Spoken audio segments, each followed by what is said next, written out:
Within a citizen's body, I feel we could make the process truly transparent.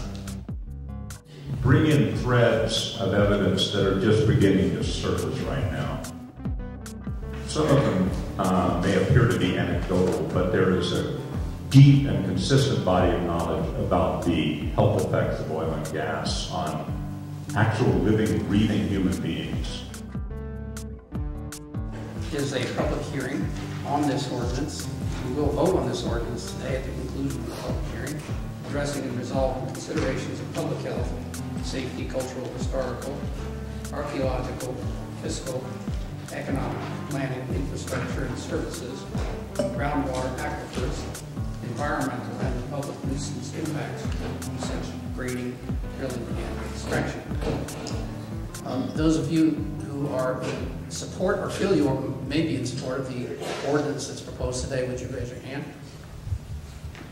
Okay. Those of you who are here today that feel you have objections or concerns or questions, all right, we'll get started. Consider the safety of the Galisteo Basin aquifer, as well as the interconnecting aquifers, to be a moral and social justice issue. I happen to be the closest active water well to one of TechCon's proposed drilling sites. Unless there is 100% proof that the water, air, and soil will not be contaminated, we oppose drilling. The basin also has the highest concentration of archaeological sites in the nation, and is widely considered one of the most impressive archaeological sites in America.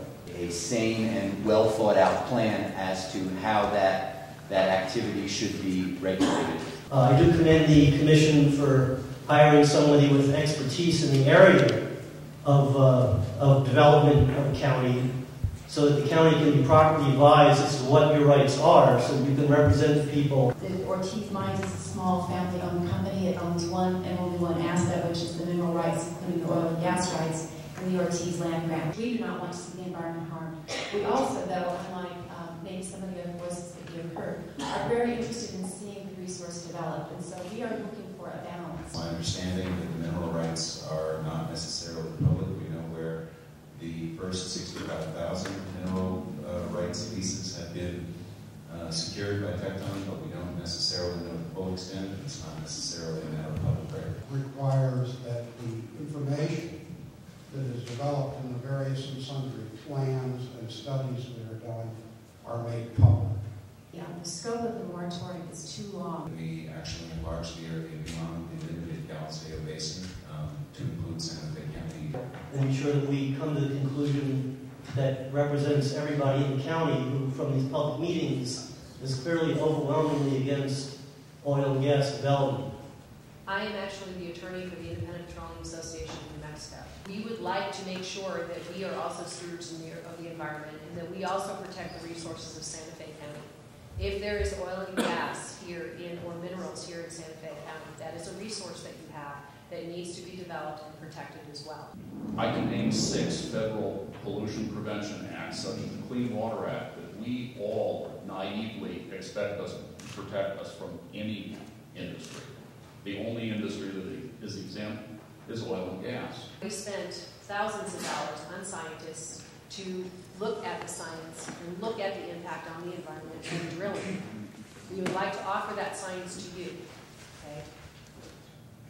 As a result of no regulatory pressure, they don't adopt the available pollution control technology that exists and that their own studies show save their industry money. We cannot let history to continue to repeat itself. We all know that drilling for oil inevitably brings air pollution, groundwater contamination, and ecological destruction. While it is important that we continue to work towards positive energy solutions for New Mexico. I want to thank those people who took the time to meet with county commissioners, to meet with staff, to meet with state representatives, to meet with state agencies. I believe that the reason that we are doing what we're doing as well has been to open up the process so that it is a transparent process and different stakeholders will be at the table. It's going to be a tough job. We're going to have to evaluate, we're going to have to plan, we're going to have to create infrastructure, and all this is going to be very expensive. And we're not always going to agree. but we will all do our best. We will exercise our best judgment, and that's all we can promise you as commissioners.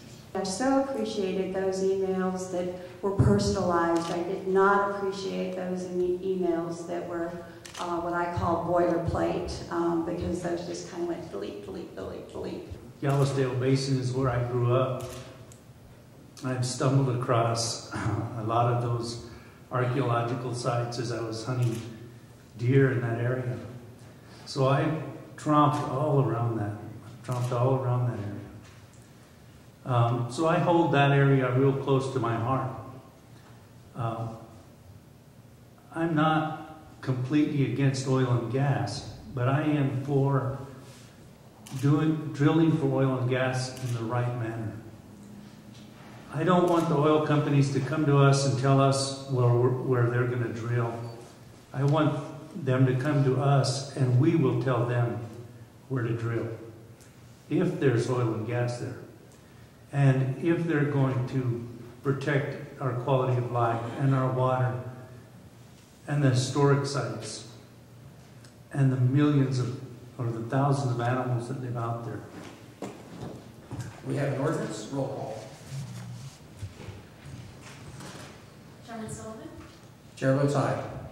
Commissioner Campos? Yes. Commissioner Montoya? Yes. Commissioner Beal? Yes. Commissioner O'Malley? Yes. Motion passes 5-0. Meeting is adjourned. Thank you for being here.